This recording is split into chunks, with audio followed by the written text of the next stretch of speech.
nararapat na rumisponde sa anumang sakuna.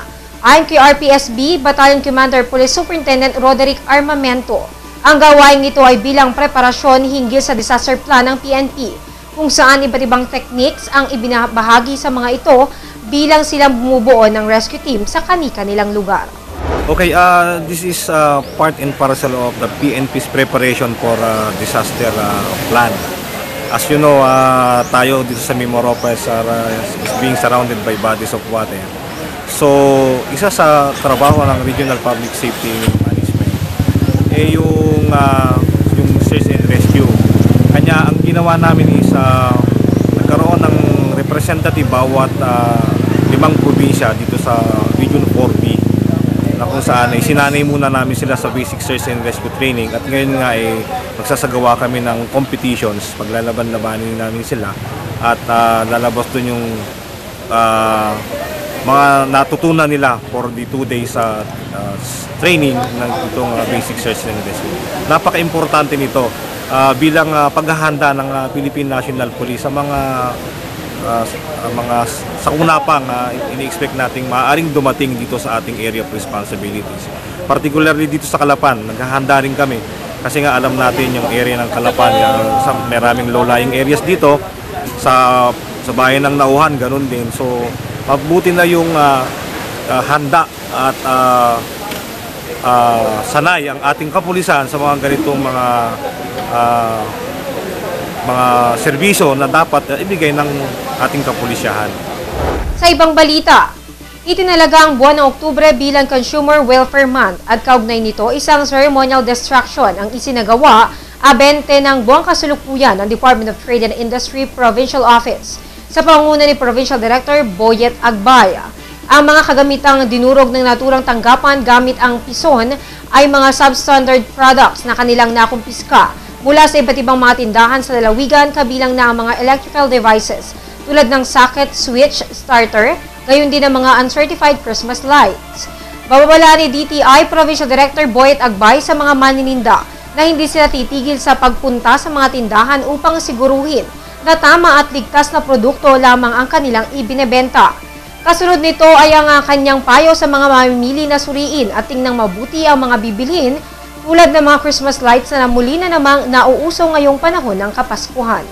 Sa ating mga maninunda na ating mga tinda lang po natin yung mga tamang may kalidad na produkto. Sa ating mga mamamayan ay dapat po maging mapanuri po tayo sa ating mga binibili. Huwag po natin halimbawa po yung mga bumbilya na 300 o kaya ay Christmas lights na 25 pesos. So dapat po talagang ating mapanuri tayo sa ating binibili. 22 ng Oktubre nang sumailalim ang mga gurong aakto bilang mga BOT o Board of Election Tellers sa election briefing na nasa sakop ng Calapan South District na pinangunahan ni City Comelec Election Officer Sonia Dinglasan. Sa naturang gawain na idinaon sa Caminmil Elementary School, isa-isang tinalakay ang kahalagahan ng kanilang mga tungkulin bilang silang mangunguna sa gaganaping eleksyon kung saan sila madedestinong polling precinct.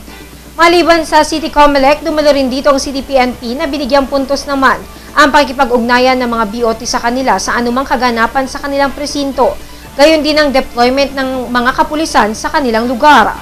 Samantala, sa huling araw ng campaign period nitong 23 ng Oktubre, puspusan ang ginagawang pangangampanya ng mga kandidato kung saan sa Barangay Camilmil.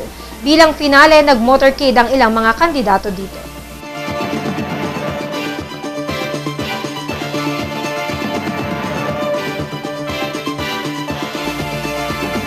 Magbabalik po ang TVNet Weekend Report kung makalipas lamang ang ilang paalala.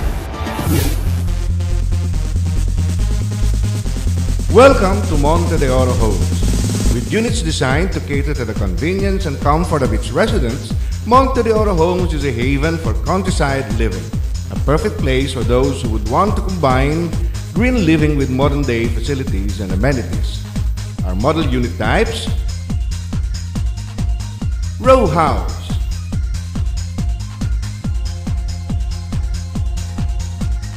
single attached or detached,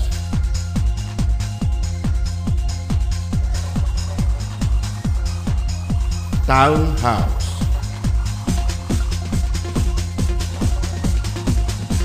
All units are fully finished upon turnover. House and lot package starts at 700,000 pesos. Housing loan can be made through banks and our leading partner, Pag-ibig Fund, with monthly amortization as low as 4,500 pesos or just 145 pesos a day. HLURB licensed to sell 21191. Owner and developer, Consoville Realty Development Corporation. Enjoy these amenities. And with a flood-free strategic location with close proximity to almost everything, it is surely a home for ideal family living.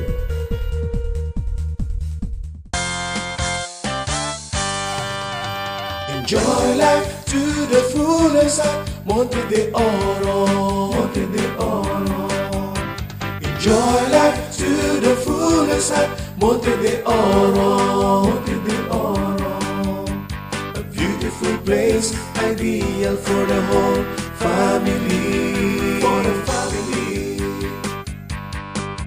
Where the ambience is inspiring and the people are loving. A wonderful place for our kids to enjoy. A home for our satisfaction.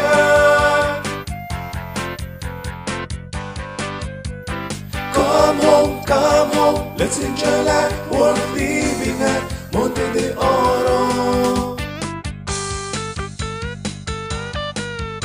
Come home to Monte de Oro Homes at Sapul, Calapan City.